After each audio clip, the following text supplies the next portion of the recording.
मांजरा धरण पट्ट्यात सतत पाऊस सुरू असल्याने मांजराकाठच्या परिसरात अशी परिस्थिती निर्माण झालेली आहे।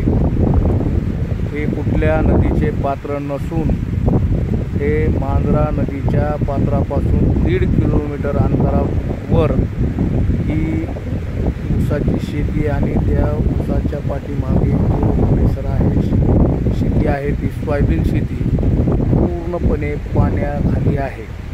हे पाहू शकता आपण की हे पाणीचा प्रवाह कसा आहे। नदीपासून 1.5 किलोमीटर अंतरावरची ही परिस्थिती आहे। हा धानोरा तट बोरगाव रस्ता आहे। या शिवरस्त्यावरचे ठिकाण आहे। पाहू शकतात ऊस कसा आडवा पडलेला आहे। शेतकऱ्यांचे अतोनात नुकसान या पावसाने झालेले आहे। मांजरा परिसरातील शेतकरी हवालदिल झाले आहेत। पोत्याचे नव्हते अशी परिस्थिती आपण पाहू शकतात। मांजरा धरणाचे दरवाजे उघडल्याने गेल्या 24 तासापासून ही मांजराकाठची परिस्थिती आहे। हे मांजरा नदीचे पात्र नसून हे शेतातून पाणी वाहत आहे। हे कमीत कमी 6 फूट पाणी आहे। 6 फुटाखाली सोयाबीनचे पीक आहे। या परिसरामध्ये 2 वेळा ही परिस्थिती उद्भवली आहे। शेतकऱ्याच्या हाती काही लागणार नाही। 100% नुकसान या परतीच्या पावसाने मांजरा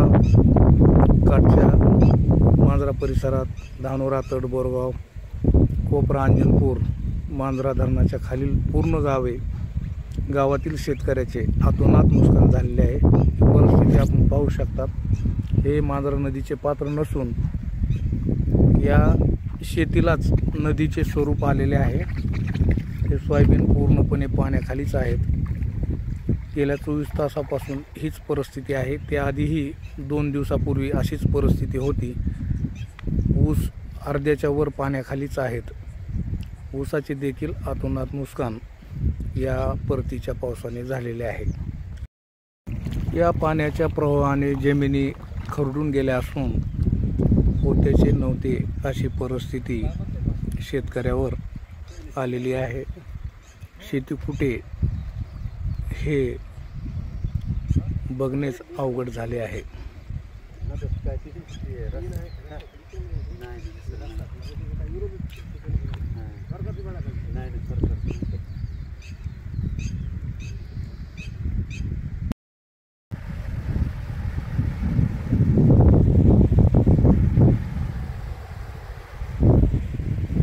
पाण्यात असलेली सोयाबीन पाहू शकतात। या ठिकाणी 4 ते 5 फूट खाली सोयाबीन असून वर पाणी वाहत आहे।